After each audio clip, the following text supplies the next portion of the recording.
Good late afternoon, residents of Everett, Washington. This is the Parks and Built Environment Council Committee. Today is October 8th. It's 5 p.m. and we are here in Everett Chambers. Thank you to everybody who's joining today.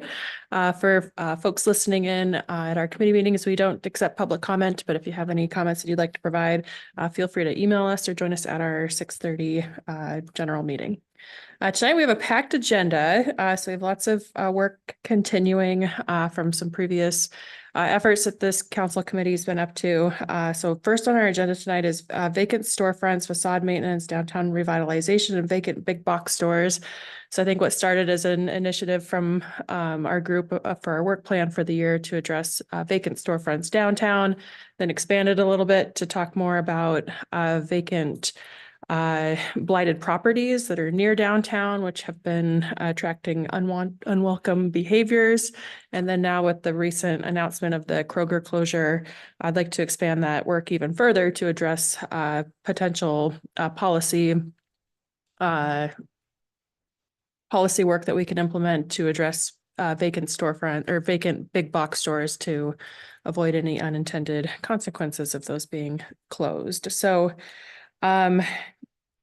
Jennifer, did you have an update for us? I know we're going to be talking also on the agenda later. We're going to be talking about the South Everett grocery access initiatives and updates from staff. But so we'll probably hold off on the part of the conversation where we talk about that site specifically and ways that the city is working to hopefully reactivate the space. But for this part of the agenda, let's talk more about any policy work that the city might be considering moving forward. I don't have a specific update, but I do have, we added this at the end of the last meeting to get this on your agenda again. I know that our economic development director kind of shared, I don't know if Council Vice President Larlingo has seen them, but he shared some kind of policy questions specifically around the vacant big box stores part of this conversation. And yeah, I don't have any other policy updates, but could walk through some of the things that Dan had shared. They're also potentially kind of relevant for other type, limitations on what is impacted by this and or what the policy goals are. So yeah. Great. If we could take a quick step back, for the work that this committee was working on for our downtown vacant storefronts, a lot of that was on pause so that interns the city could do an inventory of vacancies downtown. But we learned recently that the interns weren't brought on to do that work. So the body work was stalled for that lay of the land to come through, but without that, I guess I'm kind of at a loss of what types of next steps we should be doing for that specific avenue of this body of work.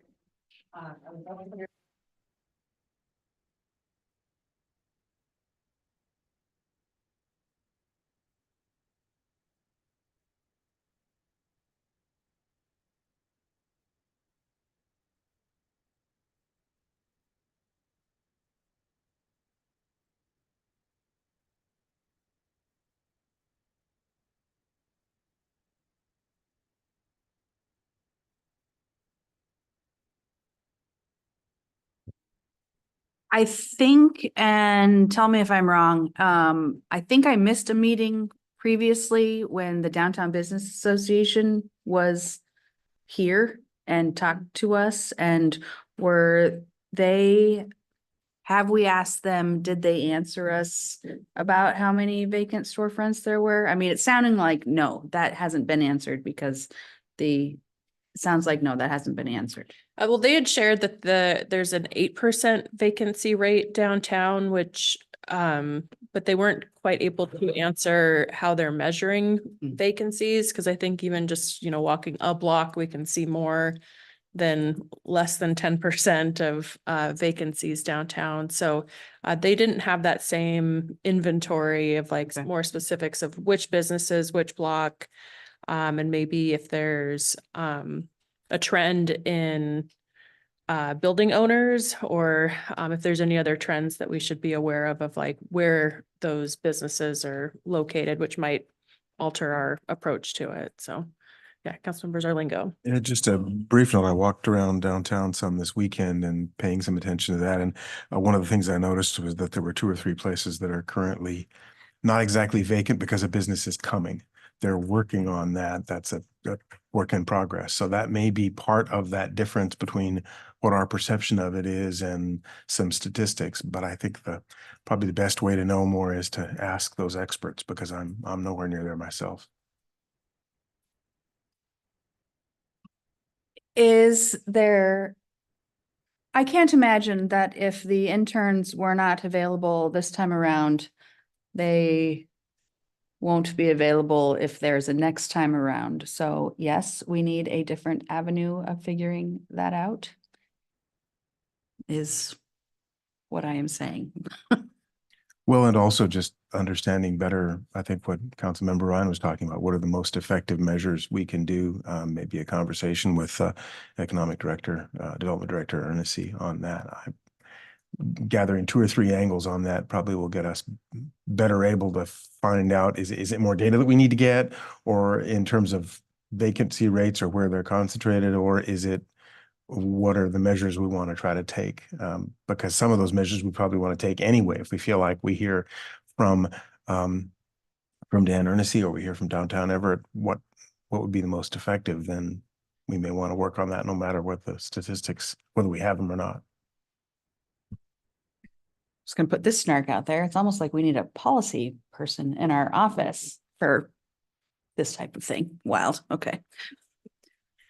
Great. Yeah, I would like to maybe just get a couple actionable next steps, because it does feel like, we've been talking about this for so long. I don't want to keep spinning our wheels and talking about it. So, which is everybody's favorite thing that government does. So maybe for some next steps, I'm happy to reach out to the Downtown Everett Association to ask if they have more details on vacancies, and they can help maybe answer that question for us.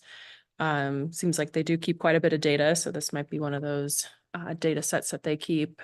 And then for a next meeting, yes. Well, just a quick note that the Downtown Everett Association has sent out a questionnaire to candidates about their ideas on this kind of thing.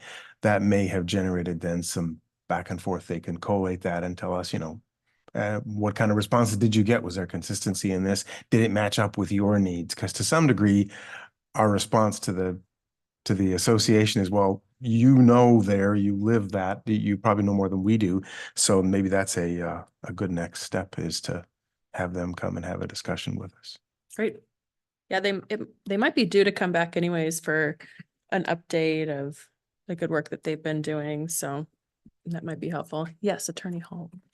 You might want to make sure that you specified to them that I think we're looking at vacancies on the ground floor of retail space. I know last time we went through this, there was some confusion about whether we wanted to include second, third floor vacancies in some of our very few office buildings downtown. Good point.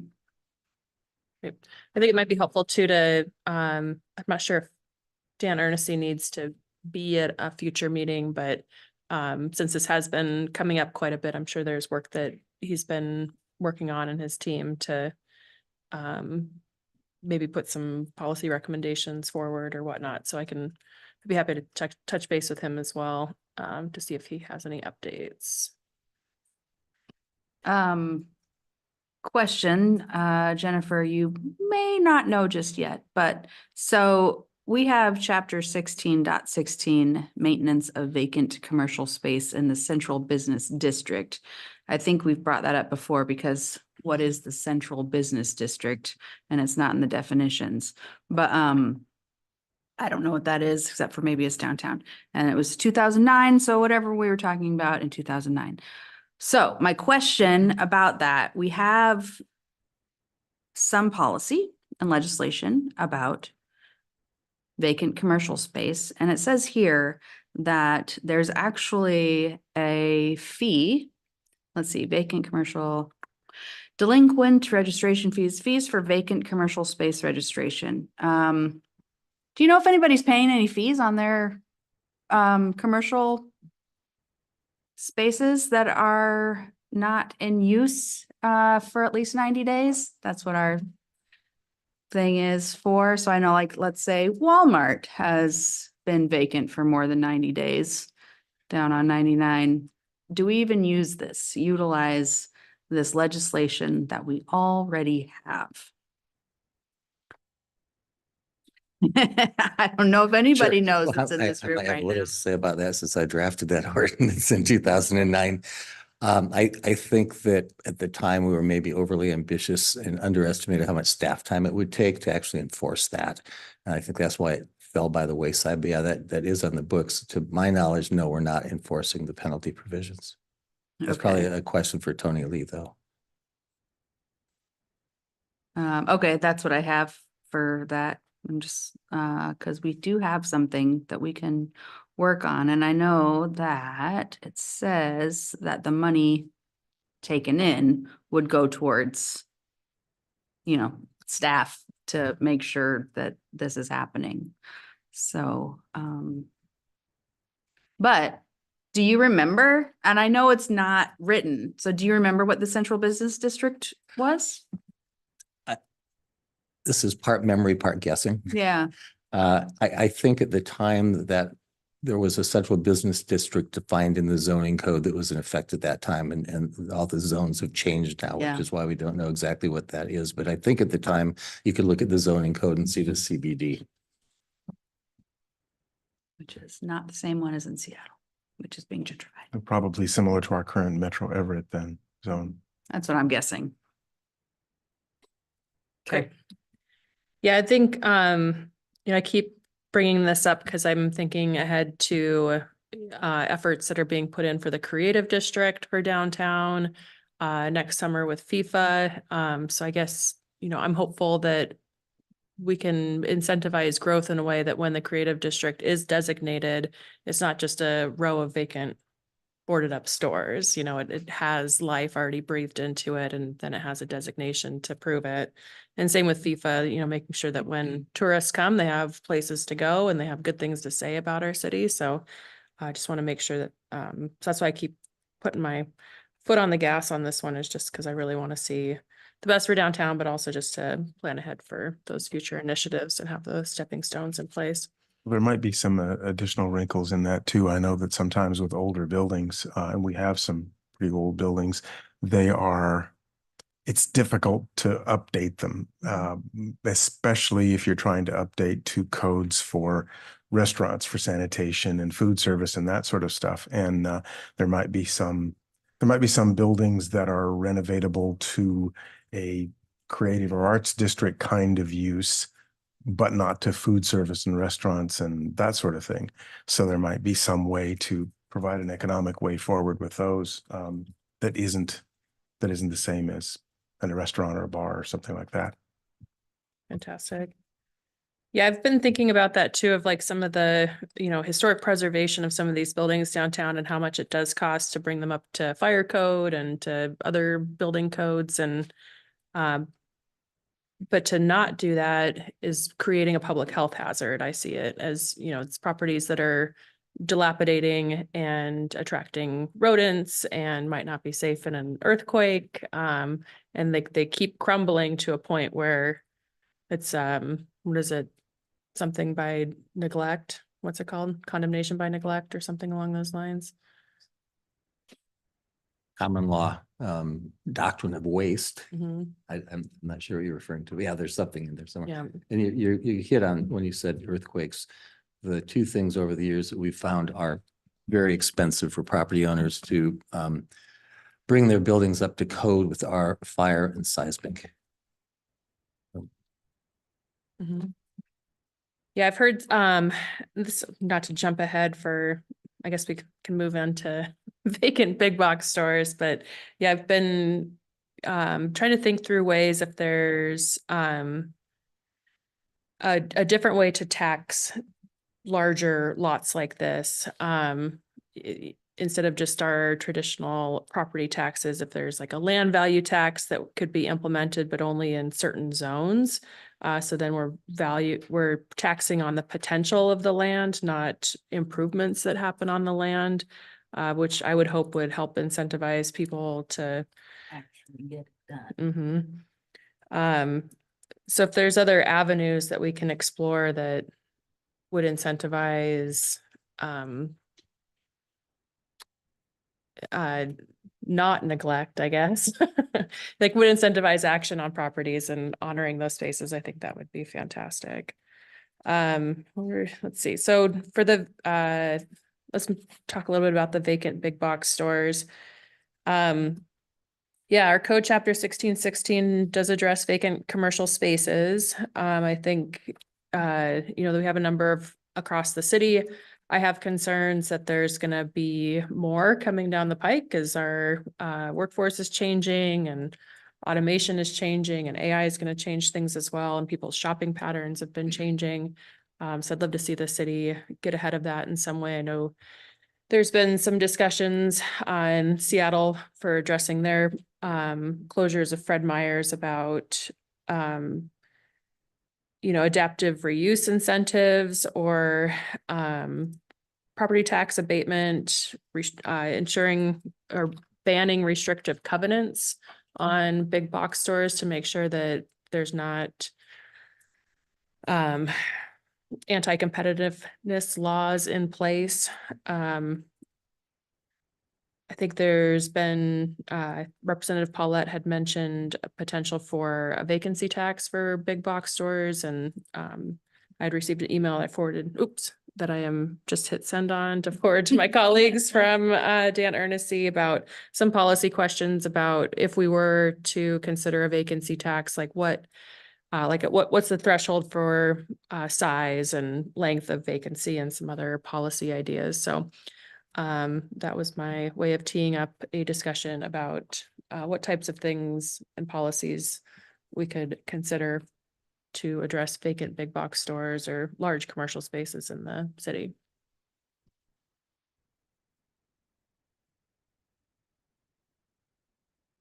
Do you have something real quick? No, Or not so quick? I don't. My brain is still focused on this chapter 1616 because it's staring me right in the face. So what are some things, are you saying things that we already have on the books that we could potentially, levers that we could potentially pull? I feel like there's probably, you know what, I emailed myself some things. Let's see what I emailed myself.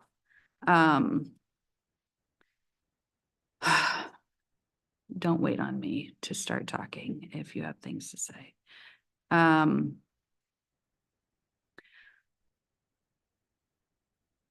Yes, there could be some more coming on because Walgreens, just all of the things that you just said. So how can we make it better for all of us?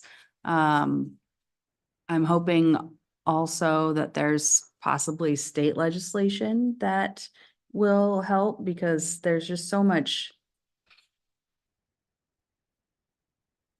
interesting things happening at the federal level that are also encouraging, I don't know, corporations to be not paying their fair share of taxes to, help all of us at every level of income, which, yes, it does have to do with big box stores because, well, there are CEOs and corporate elites that are making 30 to 500 times the amount of money that the workers are. That's what's on my brain right now. So trying to get, $1,000 fee is nothing to the folks that I believe own these properties. And that was the highest fee in our 16.16. Seattle has inspecting buildings on a monthly basis and charge owner fees ranging from $271 to $542. That's $271 to $542 per month, depending on the condition, but that's only a vacant building monitoring program. So that's a bunch of words that I just said. And I don't know that it helps move us forward, but that's where my thoughts are right now.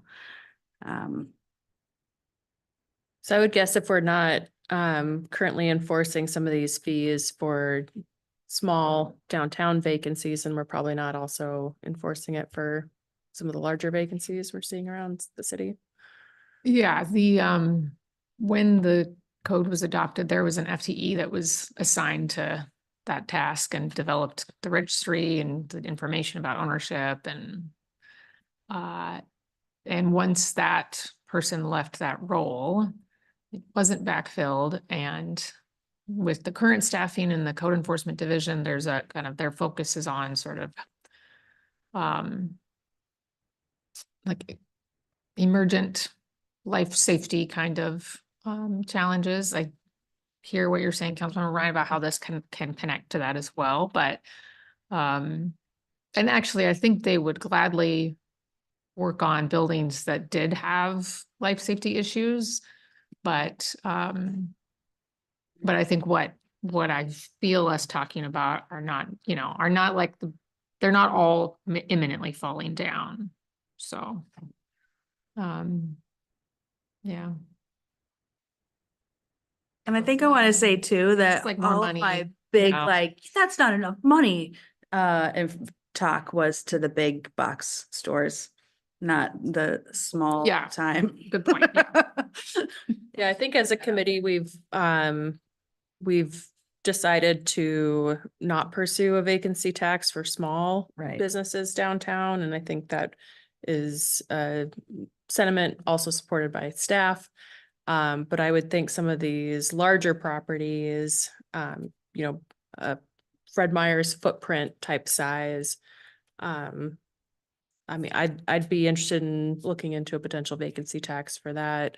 I'd be more than happy to sponsor a restrictive covenant, a ban on restrictive covenants. I think that's really smart, and I think it's an antiquated policy anyways. So I'd be happy to push that forward, and would be, open to hearing from committee members on if that's something that they would be supportive of as well.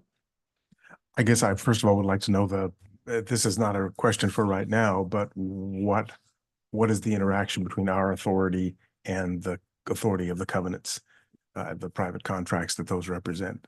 Because I don't know what that is. I think it's probably complicated and probably different in situation to situation. So it'd be nice to have a next step to know approximately where that is or is not, because I wouldn't want to waste our time, but I also wouldn't want to miss a chance to do something that moves the ball down the field. Right.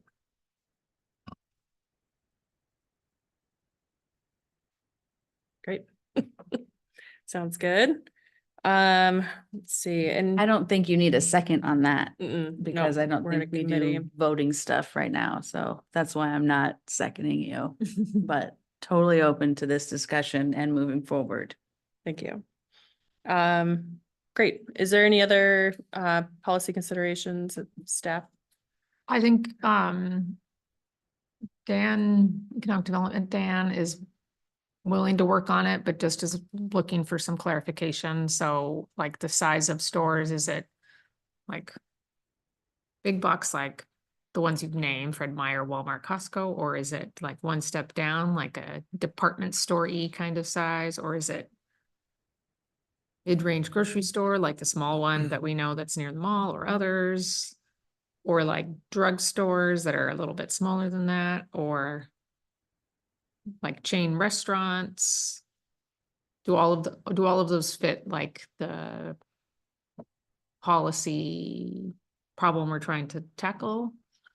Is it against the rules of law to like have their size of land? And, so we're saying the names, Costco, Fred Meyer, what have you. And then there's the size of the Olive Garden. And these are all like corporate entities. So is it kind of like signage outside? You can't discriminate against what's on the sign. So can you discriminate by like how large the corporation is versus how large the parcel of land is? Because like Bartell's, they're everywhere, but Mhm. not on Broadway anymore. Yep. Walgreens, maybe, you know, so I'm saying all of these names and we have an idea of how, like, but like Walgreens is the same size as Olive Garden, is the same size as the Bayside, right? And the Bayside is not a multi-million-dollar corporation. So that might help. Well, but theoretically, this enforcement is when it's vacant, right? Right. So it's not, Olive Garden so if still it's a small thing. restaurant that leaves the space, then I don't know if that matters, right? Like, and the, like Fred Meyer's doesn't own, They do. They own their land. yeah, I the think, Building. I think that that's not the case. I just looked it up on. I think that the but, LLC might lead you to believe Right. that it's them, but I don't think that it really is them. It's got their name on it, but I hear you. As their initials, yeah. Yeah. But anyways, like just to think about it, it's like as a, Yeah. if it's a small restaurant that you're like, well, I wouldn't want to be mean to them, but what, we're talking about when they're gone. So Right. they're, So how big they were. I is- think it's yeah. still, you know, who owns the land versus how big it is. I think that's still the question. Can we, and maybe discriminate is the wrong word to use, but it's a valid one. Can we discriminate between who owns it or how big it is? Or does it matter? We don't like to use the word discriminate in the legal department. Right. So that's However, now outside of But my, that's something we could look into. I mean, my sense is that we can't differentiate based on the size of the underlying corporation, but you could differentiate based on the size of the space because that there's a rational basis for that large space having a greater impact on the community than a smaller space. But I'd want to look into that before I give you a definitive yeah, answer. I mean, that might help us aim where we're going, you know, because how big of the footprint? Well, I don't know. So, okay. Great. Yeah, I think one, shoot, I have my thought just. Um, Well, one Go thing, ahead if while I I can try to- interject, I mean, the potential commercial collective use of the amount of space that we have versus the amount of space that we have is another lever on this because we can't mandate that people do something that makes no economic sense. So I guess I see two things we can engage in, both of which to some degree we are, but one of them is general economic development, doing things that promote more growth downtown, more traffic downtown. Part of the reason for the outdoor events center that's being worked on, that kind of thing that can provide more days, more nights of visitors, that sort of thing can support more businesses, particularly downtown. But the other part about that is probably something that, again, the mixture of maybe downtown Everett and Development Director Ernest can tell us about, which is what are the factors that causes businesses to locate, say, here rather than somewhere else. We obviously would rather use carrots more than sticks, and they'll be more effective, I think, in the long term if we can find what those are. So those are two things I think that people should recognize that we're looking at and where we can learn more from a couple of groups. Great. I remembered my thought. So we'll close with my thought and then move on because I know we got a full agenda. So I haven't written back to Dan Ernest yet because I know that it's my understanding that there's a few other cities that do already have policies like this in the book. So I didn't want to recreate the wheel when it's not necessary, and also just to see if there is a best practice established already. So I didn't want to, guess before being well informed on it. Okay, well, it's pending your guess. Okay. Or, I mean, really just sort of like what you envision the problem is. So you might say, it's really just about the biggest properties, the biggest vacancies. Let's start there. And then maybe we hear, well, most people draw the line here. So maybe we expand it a little bit, but just like when you work with legal, when they ask you a question, that's it till you reply. All right, great. So just, but you guys are busy, I know, but that's what's happening. Okay, great. Good to know. Can I have one final thought? Of course. So interestingly enough, I didn't live here then, but a few years ago, let's say 15 or so, the place where Walmart closed down used to be a mobile home park. And I know that we are considering housing. You know, it's quite difficult for us to have affordable housing. And we had some then. I don't know what it was like to live there. And then Walmart came in and bought it up and built their thing, and now they're gone. And that's my final thought. Excellent final thought. Thank you. Great. So moving on, we're at a recent historic commission meeting. There was a discussion about some historic signs that had gone in, and they had some questions about what the procedure is for historic signs and naming parks and whatnot. So we have representatives from our fabulous Parks and Facilities Department here to provide us with an update on the policies and procedures for naming parks and park amenities.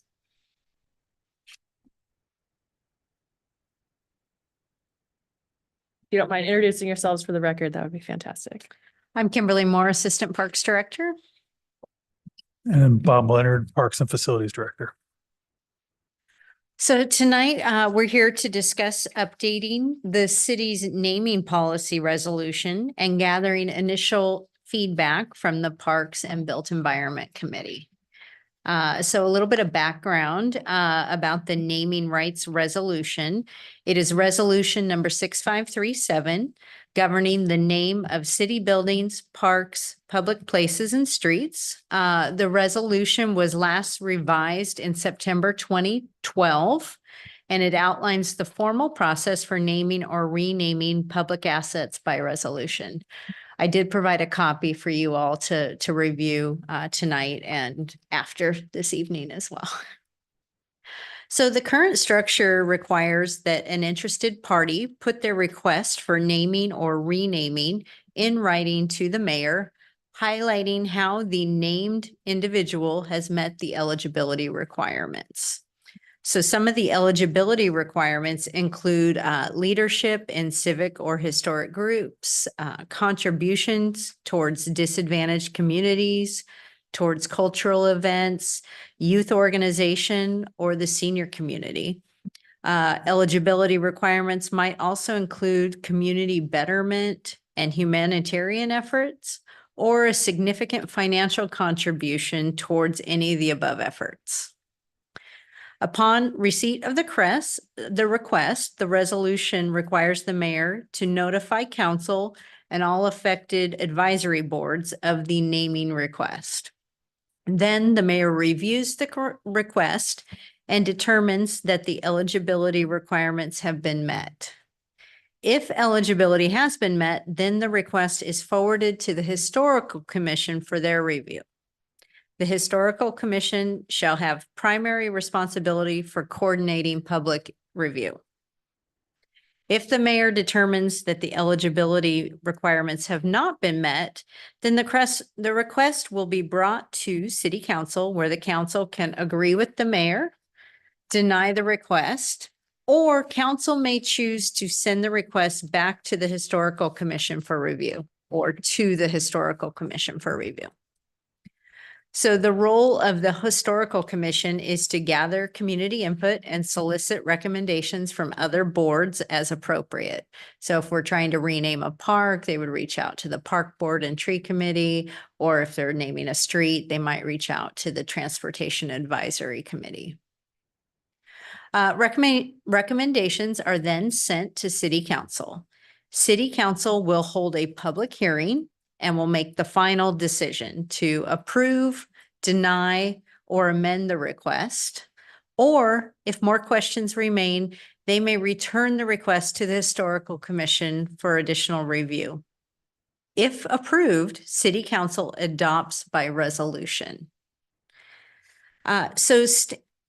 Just to help move things along and to aid in discussion, I do have a few recommendations after reviewing the resolution that council might want to consider and discuss. So for one, some of the EMC chapters highlighted in the resolution are no longer active and need to be updated. We could streamline the multiple notification processes outlined in section 2A and 2C. where the mayor gets the request, notifies everybody. And then if it's approved, it goes to council and we notify everybody. And then historical commission has to notify everybody too. So it's quite a process.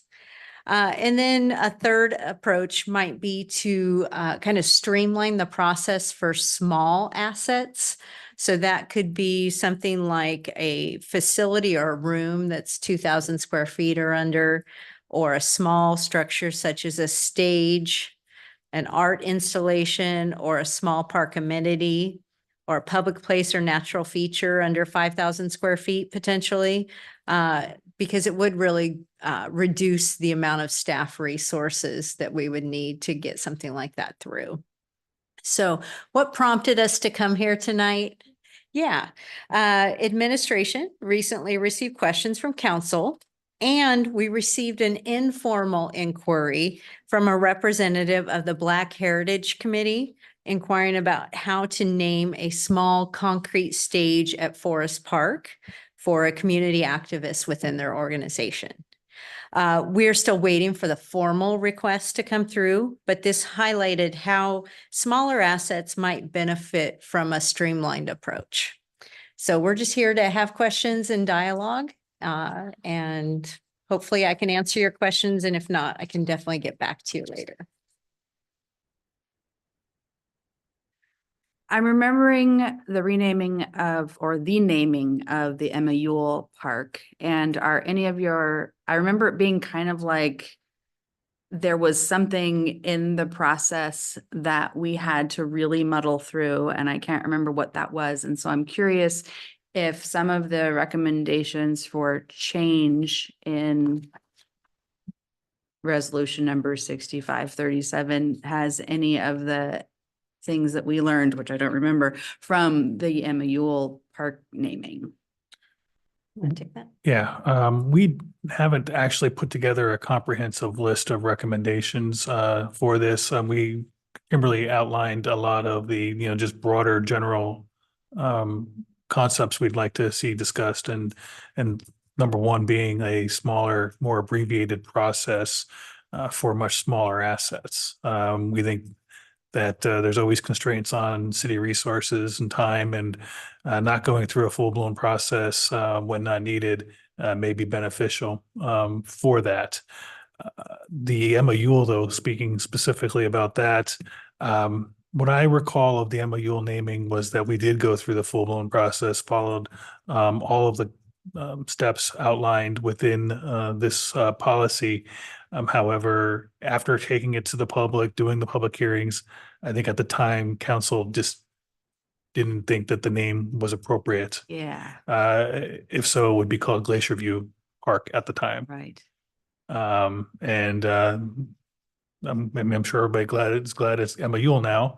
And it does have a lot more meaning to the public, but I think there was public poll of like the top 3 names that went out, and Glacier View was the top vote getter for that, and it obviously is not Glacier View Park at this time.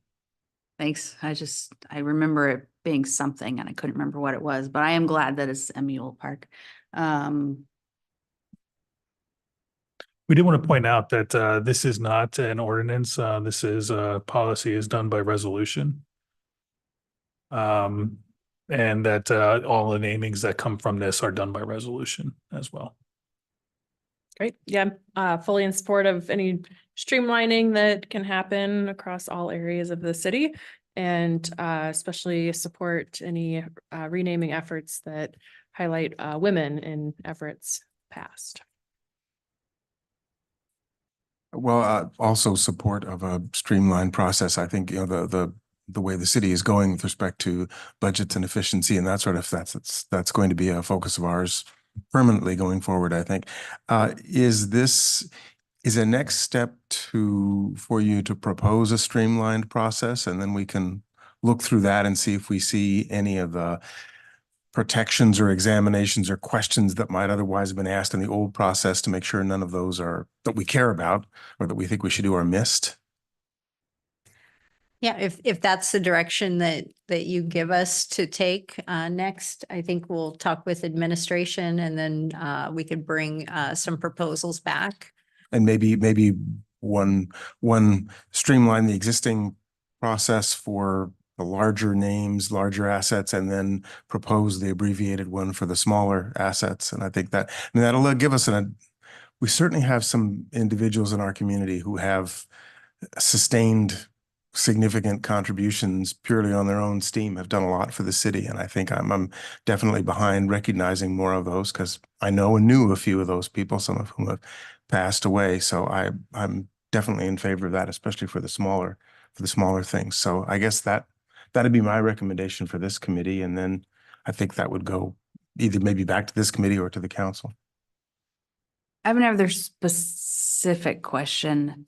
When we changed the municipal building name from the Wall Street building, did that go through this type of thing? Does anybody remember? Or was that just like, oh, we're changing it because it's not on Wall Street? Ah. I don't recall. It's on Wetmore, actually. So yeah, Right. And I'm not- I mean, its address is. Yeah. I'm not actually sure. I mean, that's a great question. Is But that to even me, like the building Wall name? Street building has always been a colloquial name. I don't know if it's the official name Right. of the building. And I don't know that the EMB is the official name of the building. I could be corrected on that. think But Wall it's at least Street- a colloquial name. I think Wall Street was the official name. Was it? When I first started, it said Wall Street Building on the facade. Okay. And it was always a pet peeve of mine that it should be named something that indicated to the public that there might be city offices there. And I don't know if the change to the EMB was officially done, but I do know there was some discussion about not being able to call it City Hall because this building was historic City Hall. Beyond that, I don't recall the details. I think it was within the past 8 years. I do too, yeah. You're right. That does kind of an example of why there are some of these steps in there where you get people looking at it with a careful eye and thinking, okay, are there unintended consequences and implications? I suspect that is a lot less of a problem for the small assets you're talking about. And in that sense, then it's appropriate to have a much shorter process and a briefer process. I mean, that's the other part about this, and one that absorbs less staff time. My kids call it my Orca whale office, so if you want to change it, go for it. Yeah, I think, yeah, if you could come back with a streamlined process that's reflected in a resolution, I think that would be fantastic. And I will amend my previous comment to say that anything we can do to support naming big or small assets for underrepresented communities, including women and minorities, that'd be great. And if possible, something that maybe is in email or something like this a day or two in advance so that we can look through it and kind of store it up in our heads. And that way, because this is good. And for right now, for familiarizing us with this process, and it is got a lot of steps. So something that's shorter would give us a chance to think through that and come with more questions and probably achieve more accomplish more in the meeting. Great. I believe, I was just going to say, sorry, that I think we would really appreciate it if you had the ability to look through the existing policy, and if you had anything you were pretty passionate about or would like us to see address, that might just streamline the changing process as well. One of the items in the resolution is also that the person being named could not have passed away within a year. And so I'd love to know if that's important to this council. When the person passed away, there's some restrictions that you can name when they're alive, or you have to wait a year till after they have died to then name the building, which I don't know. Which is important because like, I think I just read somewhere that only dead people can go on our money. And there's good reason for that. So naming things for people that are alive could be consequential. Yeah, I'd be okay with removing any time restrictions. I'm not sure if, it seems like we renamed Officer Roach away less than a year after he was killed. Was it more? About a year. Well, yeah. But yeah, I think removing that restriction would be fine by me. Okay. I know we waited for a year before we named Drew Nielsen Park. Mm-hmm. I was curious too, if there's a list of small assets that don't have a name that could have a name. Hundreds of thousands. Wow. All right, I great. mean, yeah, I mean, we could tie that to almost any section of a park, because it also includes natural features. So Individual But trees. this extends to like rooms, like this room, if it, I'm not sure if this has a name, but like, Bob Leonard room. exactly. I'm okay with even memorial room. It's okay. Great. Just get something named after you. That's pretty good. Yeah, pretty cool. well, if you have any feedback, please send it to us, and then I'll work with Jennifer to come back in the future, and I will make sure I send it to you a couple of days in advance so you're able to digest it and make comments. Fantastic. Appreciate it. Thank you. All right, moving on to our last agenda item and kind of bouncing back on topics. The topic on our agenda is South Everett Grocery Access Initiatives update from staff. So I have just some highlights of things that our team has been working on related to the Fred Meyer closure and providing support to the Casino Road and Westmont Holly neighborhoods. So Everett Transit has been working to provide new access to other grocery stores, and they kind of started with working to learn more from the community on needs. So they I think maybe have done and finished a survey in Spanish and English to ask about travel habits and needs and barriers to help develop a transit plan for the area. We also, and part of why I don't know if you feel like you haven't heard what we've been up to, but if you haven't, that is because we've been sensitive to Connect Casino Road's request to keep some of the communication and support local to the community rather than like citywide information blasts. So we've been focusing on the needs that they've been identifying. Connect Casino Road's developed a relationship with Walmart, and so they're working directly with them on access to transportation, food, and prescriptions. And they've got a listening session later in October to continue to try to understand what their community needs and shared next steps. Our police volunteers canvass the neighborhood with maps of transit, and the map that you guys saw kind of right after the closure that we keep refining. But it has the nearby food, grocery, pharmacy, retail locations. As part of that effort, they also got some updated email and contact information from apartment managers, which is great to have a way to continue communication with them. City staff are meeting weekly with Connect Casino Road, and they're managing kind of local community leader relationships and sharing information. And then we've got ongoing and regular work with LISC, kind of starting to think about longer term needs, other things like increased food bank hours, site activation, policies around restrictive use covenants. I didn't see this in here, but apparently that has been a top of a conversation. I don't know if there is a covenant on that property. I know that Seattle brought this up. There's probably guide rails around what cities can do, but clearly it is a policy solution that's been considered elsewhere. We appreciate Councilmember Vogely for attending the Westmont Holly neighborhood meeting and talking about the closure. And Pinehurst neighborhood's having a food drive I think they haven't had it yet, but a food drive for the neighborhood, but we weren't included in it, but they kind of did that effort on their own. And there was something else that escaping. One of our economic development folks, Julio Cortez, has done some outreach as well to businesses, to small businesses. And he said this week that he went out to some of the businesses he had been to kind of in those first days, and Councilmember Zarlingo is out there as well. And there were still employees who weren't aware that Fred Meyer was closing.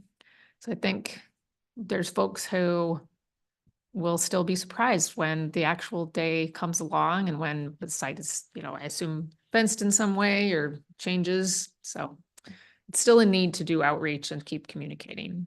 So those are the kind of like emergent, immediate steps that the team's been working on.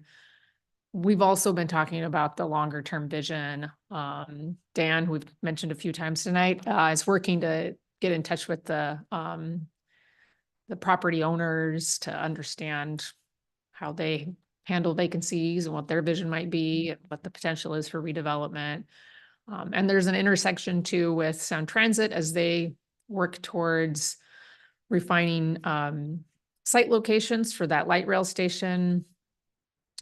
They had already looked at one, they have one option that takes a little bit, that's sited a bit on that, I guess, north part of the parking lot. And so the staffs that are in those meetings have been talking with them about, you know, maybe this gives some different flexibility or takes away some barriers potentially. And or is important to keep in mind as if and when, or when the site has a new use or is redeveloped in some way.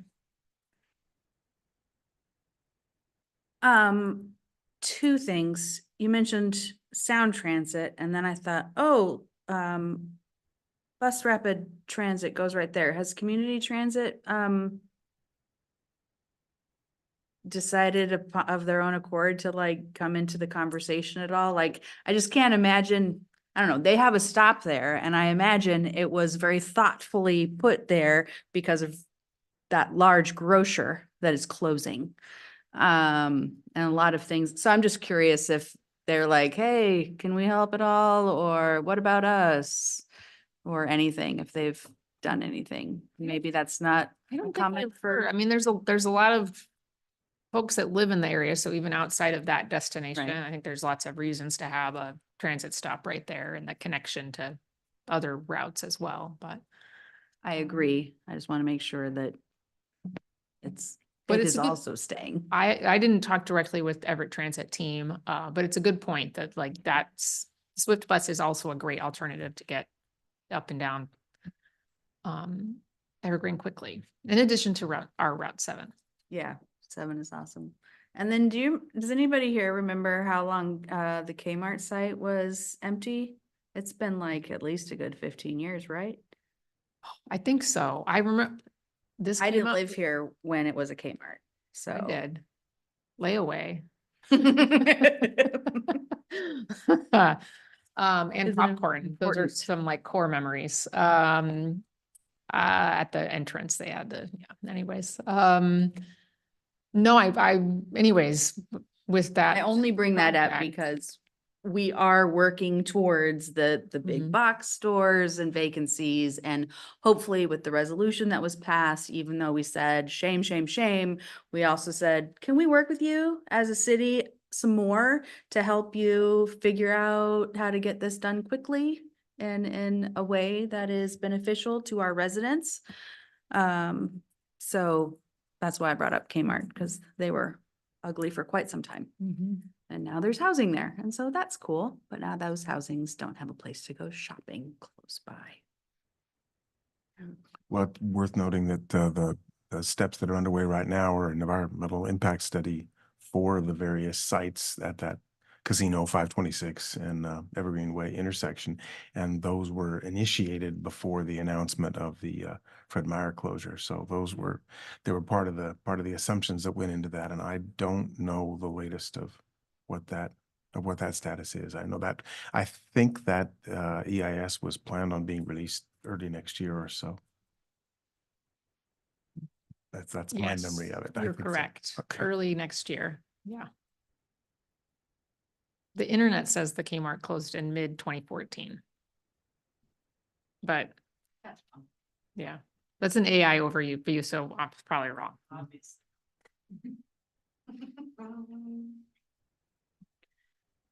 Great. Yeah, I was thinking about levers that the city could pull, including incentives for adaptive reuse. I know that, like this could be turned into a huge opportunity for fulfilling the vision of the Casino Road neighborhood and community cohesion.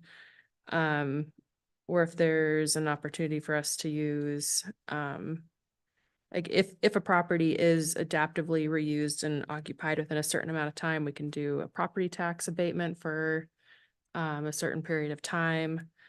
Yeah, I think there are some carrots that could be used in this situation.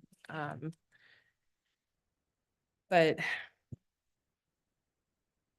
those are big topics that a policy analyst on staff would be really helpful to help answer in situations like this. So, great. 2014 came from the Herald, so maybe it is right. 1966 to 2014 was when it was open.